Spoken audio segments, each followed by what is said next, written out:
एका त्या बाईला एका ट्रकने असं उडवलं होतं. मागं बघितलं त्याची पांढरी साडी होती अख्खी रक्तानी भरली होती आणि एक हात असा लटकत होता. तुटल्यासारखं. हा, तुटलेला हात असा लटकत होता. कंपनीच्या बाहेर असा अंधार पडला होता. म्हणजे त्या अंधारातून मी येत होतो. अंधारातून येत असताना एक पाठीमागून मला आवाज आला, ए ऐक ना. कोण होती ऐक ती? ना. बाई होती का माणूस? बाई होती. बरं. बाई होती म्हणजे बाईचा आवाज आला की ऐक ना. मी म्हणलं काय काय म्हणली. ती म्हणली की मला भूक लागली.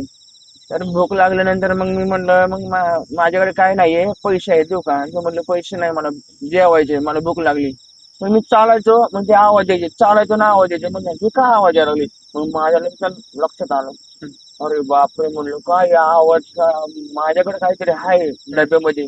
माझ्याकडे बिर्याणी होता, मित्राचा सेलिब्रेट केला होता ना. हा, बरोबर. म्हणजे माझ्याकडे बिर्याणी होती. अरे बापरे म्हणलो की मी असं घाबरलो तरी मग मी काय केलं की ती हाय ते बिर्याणी मी लगेच खाली टाकली. तर मागं वळून बघतो तो बाईच गायब झाली.